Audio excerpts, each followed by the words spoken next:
plein auprès du prophète sallallahu alayhi wa sallam pour montrer qu'en réalité, les revendications de droits ou de ceci, ça n'a pas commencé aujourd'hui. Les compagnons ont fait un constat.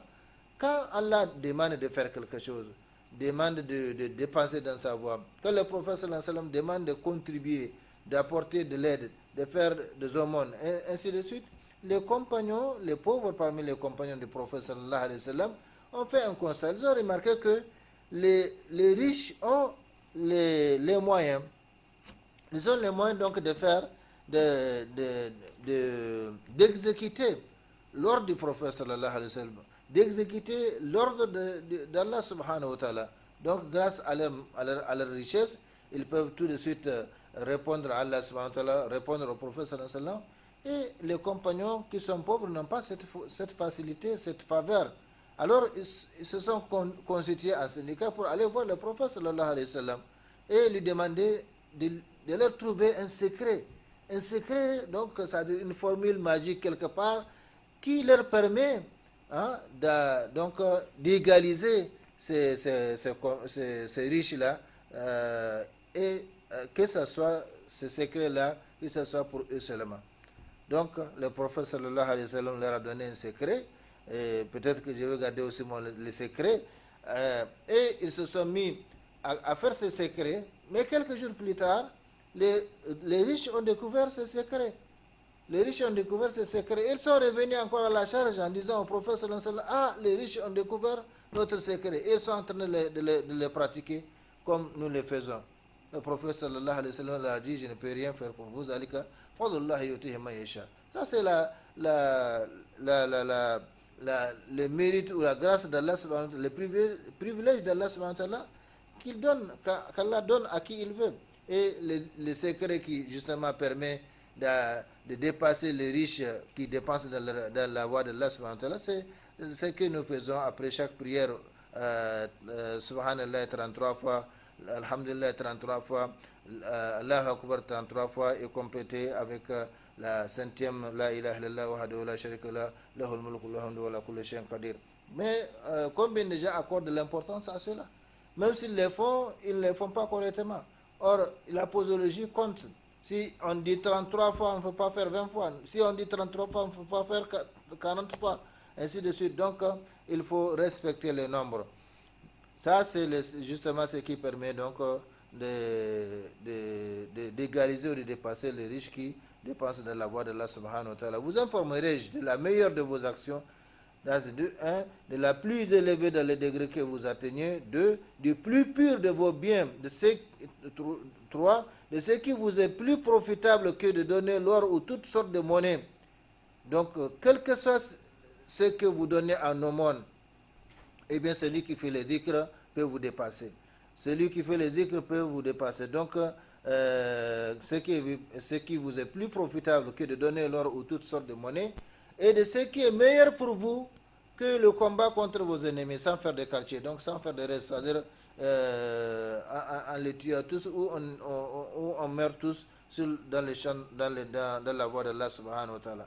Donc, vous voyez, tout ça sont des qualificatifs, donc des mérites, des avantages du dhikr réunis dans ce hadith du prophète sallallahu alayhi wa sallam. Les compagnons disent, si nous voulons bien être informés de tout cela, il a ajouté le dhikr d'Allah.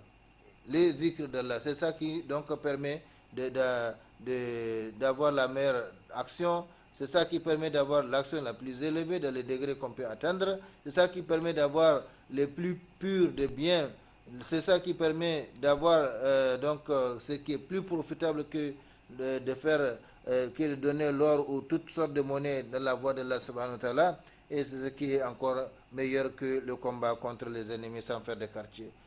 D'après Mu'adh bin Jabal, le prophète sallallahu alayhi wa sallam a dit, les fils d'Adam ne fait pas d'œuvre qui les sauve mieux du châtiment que le dhikr d'Allah. Ainsi, chers frères et sœurs en islam, chers téléspectateurs auditeurs, le dhikr prime sur toutes les adorations et permet de maintenir le contact entre le Seigneur et le serviteur, d'où ces mérites indénombrables qu'on trouve nulle part, qu'on trouve dans aucune autre adoration. Toutes les adorations, eh bien, se versent justement dans les dhikr.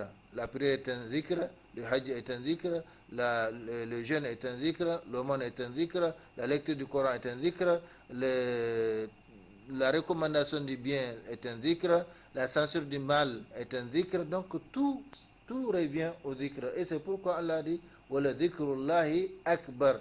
Et donc le rappel d'Allah est ce qu'il y a de plus grand. Par conséquent, chers frères et sœurs en islam, voilà ce que je voulais donc ajouter par rapport au dhikr, donc tout en continuant les thèmes avec le deuxième moyen qui permet de rester en contact avec Allah subhanahu wa ta'ala, à savoir l'invocation. Donc maintenant ensemble notre contact avec notre Seigneur Allah subhanahu wa ta'ala partout et toujours. Il sera avec nous, nous assistera et résoudra nos problèmes. Qu'Allah subhanahu wa ta'ala nous conforme tous à cela. Chers frères et sœurs en islam, le thème, donc le deuxième moyen qui permet de rester en contact avec Allah subhanahu wa ta'ala, après avoir parlé du dhikr, on va parler maintenant de l'invocation. L'invocation fait partie du dhikr. D'ailleurs, dans beaucoup d'ouvrages, les traducteurs font une confusion entre al-dhikr, qu'ils traduisent parfois par invocation, alors que le dhikr, on les traduit par évocation, évoquer Allah. Évoquer Allah, c'est différent d'invoquer Allah. Donc l'invocation, ça fait partie de l'évocation. Ça fait partie du dhikr. L'invocation fait partie du dhikr, mais l'invocation a toute sa place et par conséquent, elle mérite d'être traitée pour être bien comprise. Parce que si les musulmans avaient bien compris et avaient bien pratiqué l'invocation comme il le faut, eh bien, il y aura beaucoup, comme nous allons voir, Inch'Allah, beaucoup moins de problèmes dans ce monde. La louange appartient à Allah, Seigneur de l'univers. Nous témoignons qu'il n'y a point de divinité digne d'adoration hormis Allah, l'unique sans associé. Il connaît parfaitement les problèmes de ses créatures. Il exauce l'invocation des sincères et protège ceux qui mettent leur confiance en lui. Donc Allah subhanahu wa ta'ala, ce n'est pas le faux marabout, le charlatan qui ne connaît pas tes problèmes. Si tu viens, il va il va chercher des moyens pour chercher à connaître ton problème, ou bien il te demande carrément c'est quoi ton problème. Allah subhanahu wa ta'ala, avant même que tu t'adresses à lui, il connaît tes problèmes. Mais cela n'empêche pas que tu exposes tes problèmes, parce que Allah veut entendre justement ta demande. Comme le prophète sallallahu alayhi wa sallam l'a dit, c'est lui qui ne demande rien à Allah, Allah se fâche contre lui. Celui qui ne demande rien à Allah subhanahu wa ta'ala, Allah se fâche contre lui, parce qu'il fait preuve de suffisance. Or, qui peut se suffire par rapport à Allah subhanahu wa ta'ala? Donc, Allah connaît parfaitement les problèmes de ses créatures. Il exauce l'invocation de sincères et protège ceux qui mettent leur confiance en lui. Nous témoignons ensuite que Muhammad sallallahu alayhi wa sallam et son serviteur et son envoyé se confient totalement à son Seigneur, l'invoquer dans toutes les circonstances et lui demander aide et assistance dans toutes les affaires. Regardez comment Allah subhanahu wa ta'ala nous apprend à l'invoquer à travers chaque unité de nos prières. D'ailleurs, la meilleure invocation, c'est celle justement qui se trouve dans la Fatiha, que nous lisons dans toutes les unités de prière. Même si on ne prie aucune prière surrogatoire facultative, eh bien, on prie au moins 17 fois avec cette sourate. 17 rakas à travers lesquels chaque fois nous récitons la Fatiha. Et dans cette sourate, Allah subhanahu wa ta'ala nous apprend l'invocation, nous apprend à l'invoquer. Ihdina surat al-mustaqim, surat al-ladhina an'amta alayhim, ghayr al-maghdubi alayhim waladdallin. Comme le prophète sallallahu alayhi wa sallam a dit, la prière c'est un tête-à-tête avec Allah subhanahu wa ta'ala. La prière c'est un dialogue avec Allah subhanahu wa ta'ala. La première partie de la sourate, Alhamdulillah Rabbil Alamin, Ar-Rahman Ar-Rahim, Malik Yawmiddin, ça appartient à Allah subhanahu wa ta'ala. Ce sont des louanges, des remerciements adressés à Allah subhanahu wa ta'ala, de glorifications adressées à Allah subhanahu wa ta'ala. La seconde partie appartient aux serviteurs. Ihdina surat al-mustaqim, jusqu'à la fin de la sourate, c'est pour les serviteurs qui donc demandent à Allah subhanahu wa ta'ala le raffermissement sur la voie droite jusqu'à la mort. Maintenant, il y a les 4 versets qui est le verset de l'engagement. Iyyaka na'budu wa iyyaka nasta'in. C'est toi seul que nous adorons et c'est de toi seul que nous implorons aide et secours. Donc quand les serviteurs accomplit, tient promesse, sa promesse de demander de l'aide qu'Allah subhanahu wa ta'ala pour ce que les créateurs ne peuvent pas faire, eh bien Allah subhanahu wa ta'ala s'engage lui aussi à lui donner ce qu'il demande dans la suite donc de la sourate, comme cela est mentionné dans la sunna. Par conséquent, le prophète sallallahu alayhi wa sallam, qui est le guide suprême de la Ummah, l'excellent modèle proposé par Allah subhanahu wa ta'ala, n'a négligé aucune circonstance de sa vie pour s'adresser à Allah subhanahu wa ta'ala. Qu'Allah lui accorde ses prières, son salut, ses bénédictions, ainsi que sa sainte famille, à ses fidèles compagnons et tous ceux qui emboîteront leur pas dans les chemins du bien jusqu'au jour de la résurrection. Craignons Allah subhanahu wa ta'ala, chers humains, chers musulmans, chers croyants, chers auditeurs, téléspectateurs, obéissons à lui subhanahu wa ta'ala, mettons notre confiance en lui, remettons nos affaires à lui et faisons preuve d'humilité dans son invocation, comme il l'a dit subhanahu wa ta'ala, ud'uni astajib lakum innal ladhina yastakbiruna an ibadati sayadkhuluna jahannama dakhirin. Invoquez-moi, dit Allah subhanahu wa ta'ala. Même si il ne nous a pas recommandé de l'invoquer, on doit l'invoquer parce qu'on n'a pas une autre divinité à adorer, on n'a pas un autre Seigneur à demander. Donc même s'il ne nous a pas demandé de l'invoquer, on doit l'invoquer.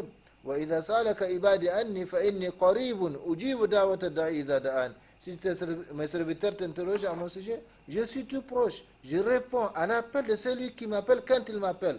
Donc, même si Allah subhanahu wa ta'ala ne nous a pas demandé de l'appeler, ne n'a pas demandé de l'invoquer, on doit l'invoquer. وَقَالَ رَبُّكُمُ ادْعُونِي أَسْتَجِبْ لَكُمْ.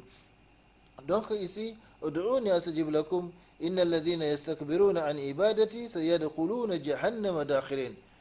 Si l'invocation est tellement recommandée que Allah menace ceux qui n'en font pas preuve, ceux qui ne l'utilisent pas, ceux qui ne la pratiquent pas, d'entrer donc d'humiliation dans l'enfer. Invoquez-moi. Le début de la sourate du verset, c'est votre Seigneur a dit, invoquez-moi, je vous exaucerai, demandez-moi, je vous donnerai.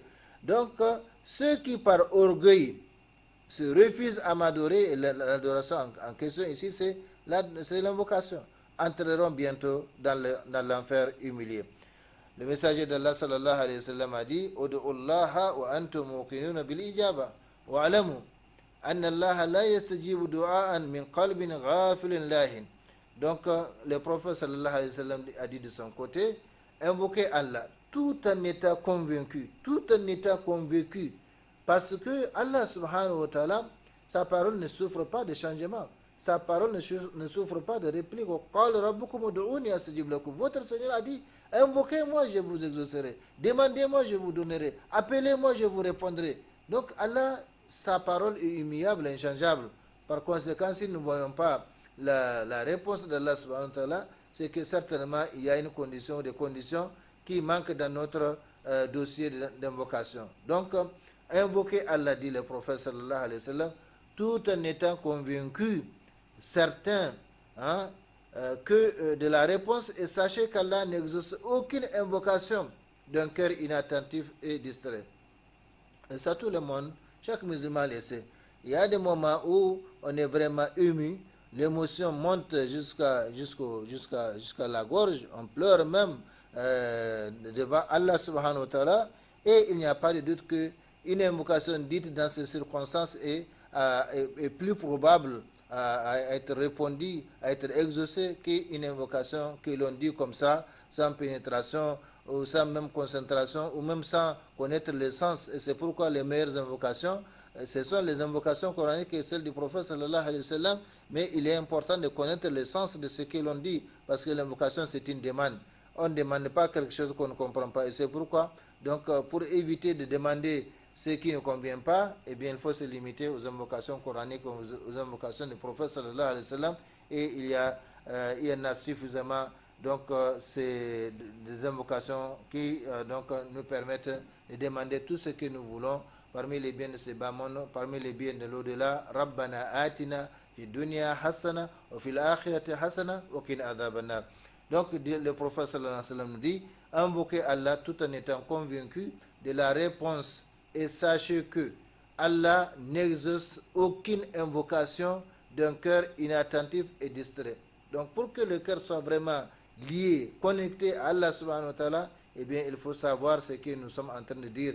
Il faut savoir donc le sens de nos invocations et également la conviction que Allah subhanahu wa ta'ala nous entend, Allah subhanahu wa ta'ala nous voit, Allah subhanahu wa ta'ala est capable de nous apporter la réponse à notre invocation tout de suite, ou il la diffère comme il le veut, comme Inch'Allah, peut-être nous aurons l'occasion de voir les différentes formes de réponse d'Allah subhanahu wa ta'ala. Mais sinon, Allah ne manque pas à sa parole.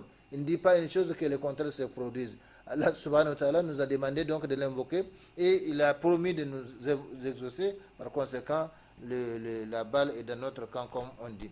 Chers frères et sœurs en islam, les versets coraniques précités renferment une recommandation et une promesse, plutôt l'une des plus belles promesses d'Allah subhanahu wa ta'ala à l'intention de ses serviteurs soumis. La promesse d'exaucer leurs invocations.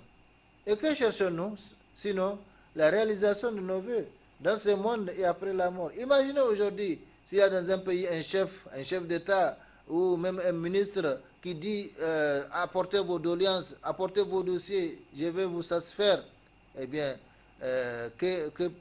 comment peut-on imaginer la cour de ces chefs d'État ou la cour de ces ministres qui donc résout les problèmes des créatures? Et voilà que Allah subhanahu wa ta'ala, qui connaît nos problèmes, qui est capable de les résoudre par sa parole kun fayakun, parce que c'est ça avec la différence avec les créatures, c'est que Allah subhanahu wa ta'ala innama amruhu idha arada shay'an ay yaqulu lahu kun fayakun, quelle que soit la chose. Quand il veut une chose, son commandement consiste à dire soit et la chose est.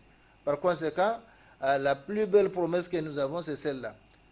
Invoquez-moi, je vous exaucerai. Demandez-moi, je vous donnerai. Appelez-moi, je vous répondrai. La promesse d'exaucer les invocations. Et que cherchons-nous sinon la réalisation de nos vœux dans ce monde et après la mort? Voilà donc le plus grand moyen pour y arriver, connaître l'art de l'invocation, c'est-à-dire connaître comment invoquer Allah et comment communiquer avec lui. Même quand vous allez écrire une demande d'embauche, une demande donc pour être embauché, pour chercher un travail, pour chercher une bourse, pour chercher n'importe quelle demande. Il y a des formats, il y a des formes, il y a un fond, il y a des manières, il y a des phrases. Je sollicite votre bienveillance, même si en réalité on n'accorde aucun respect à ces mots-là. Eh bien, ce sont des formules protocolaires qu'on ne peut pas donc négliger. Il y a un fond, il y a une forme, il y a un format, il y a même les papiers parfois qui comptent, la façon d'écrire qui compte. Et voilà que avec Allah subhanahu wa ta'ala, l'invocation, elle aussi, a des conditions pour être exaucée. Elle a des conditions pour exaucer, c'est pourquoi il faut connaître justement l'art d'invoquer Allah subhanahu wa ta'ala. Quant au hadith du prophète sallallahu alayhi wa sallam, quant au hadith du prophète sallallahu alayhi wa sallam, il met en évidence deux des conditions les plus essentielles, les plus fondamentales, les plus importantes de l'exaucement donc de l'invocation. Il s'agit de la conviction de la réponse d'Allah subhanahu wa ta'ala. Si vous n'êtes pas convaincu de la réponse d'Allah subhanahu wa ta'ala, c'est pas la peine. C'est pas la peine. C'est comme les gens, certains, après avoir traité leur maladie, donc selon la médecine moderne, ou bien même avec les charlatans, maintenant ils disent, bon, on va voir les marabouts, on va faire les marabouts. Non, si tu n'es pas convaincu que les marabouts, entre guillemets, est capable de résoudre ton problème, est capable de guérir ta maladie, c'est pas la peine. Donc Allah subhanahu wa ta'ala, pour l'invoquer, il faut d'abord être convaincu, et convaincu, totalement convaincu, inébranlablement convaincu qu'il est capable donc de répondre à notre invocation, d'exaucer notre invocation. Ça c'est une condition. Et la deuxième condition mentionnée dans ce hadith, c'est la présence du cœur pendant l'invocation. Allah ne répond pas, n'exauce pas l'invocation issue d'un cœur non connecté à lui. Le cœur qui n'est pas connecté à Allah subhanahu wa ta'ala, eh bien, le courant ne passe pas. Donc, par conséquent, Allah ne répond pas à l'invocation qui vient de ce cœur-là. Chers frères et sœurs en islam, il ne reste que 2 bonnes minutes pour cette émission. le thème de notre donc, émission et les mérites de l'invocation après avoir parlé de zikr. Sachez que l'invocation est l'arme du croyant. L'arme, L apostrophe A-R-M-E, c'est pas l'arme qui sort de l'œil. Et l'arme du croyant, son moyen de contact privilégié avec Allah subhanahu wa ta'ala et son ambassadeur auprès de lui pour l'obtention de ce qu'il souhaite ou pour repousser ce dont il a peur. Nous avons grand besoin aujourd'hui, chers frères et sœurs. Ça, je n'ai pas besoin de le dire. Les problèmes qui assaillent les gens, qui assaillent le monde, qui assaillent notre espace, individuellement, collectivement, et bien tout cela montre que nous avons grand besoin aujourd'hui de cette arme, vu les problèmes de tout genre qui secouent les gens individuellement et collectivement sur le plan national, sur le plan régional, sur le plan international. Eh bien, nous avons besoin de cette arme-là. Nous avons besoin de connaître comment invoquer Allah subhanahu wa ta'ala. Et nous ne devons jamais, en tout cas, fléchir, en tout cas, être fatigués dans l'invocation d'Allah subhanahu wa ta'ala. Parce que nous n'avons pas autre refuge, autre moyen que justement Allah subhanahu wa ta'ala. Chers frères et sœurs, le temps consacré à cette émission tire à sa fin. L'invocation fait descendre ce qui est en haut et fait monter ce qui est en bas. L'invocation fait surgir ce qui est caché et cache ce qui est apparent. L'invocation rapproche ce qui est loin et éloigne ce qui est proche. L'invocation refroidit ce qui est chaud et réchauffe ce qui est frais. L'invocation sert pour ce qui est descendu et pour ce qui n'est pas descendu, comme problème, comme malheur, pauvreté, maladie, etc. Épreuve. L'invocation fait sortir les choses de l'inexistence, donc du néant. L'invocation guérit les maladies, dissipe le mal, change la tristesse en joie, la pauvreté en richesse, la faiblesse en puissance, l'avilissement en honneur. L'invocation protège l'homme, le défend et affronte les mauvais destins jusqu'au jour de la résurrection. L'invocation élève l'homme, le purifie, le sanctifie, l'anoblit et le rend digne de recevoir les dons et privilèges d'Allah subhanahu wa ta'ala. Chers frères et sœurs islam, le temps consacré à cette émission arrive à sa fin. Allahumma rabbana taqabbal minna innaka antas samiul alim wa tub alayna innaka antat tawwabur rahim. Rabbana atina fid dunya hasana wa fil akhirati hasana wa qina adhaban nar. Rabbana la tuzigh qulubana ba'da idh hadaytana wa hab lana min ladunka rahmatan innaka antal wahhab. اللهم وفقنا دائما لما تحب وترضى من الأقوال والأفعال والأحوال برحمتك يا أرحم الراحمين. اللهم صل وسلم وبارك وأنعم على عبدك رسولك محمد وعلى آله وأصحابه أجمعين. سبحان ربك رب العزة عما يصفون وسلام على المرسلين والحمد لله رب العالمين والسلام عليكم ورحمة الله تعالى وبركاته.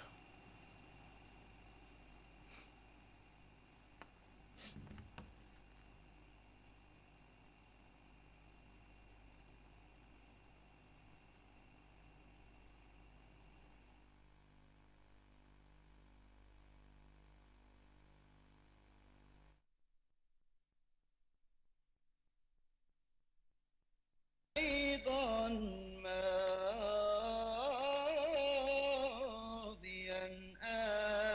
أبدا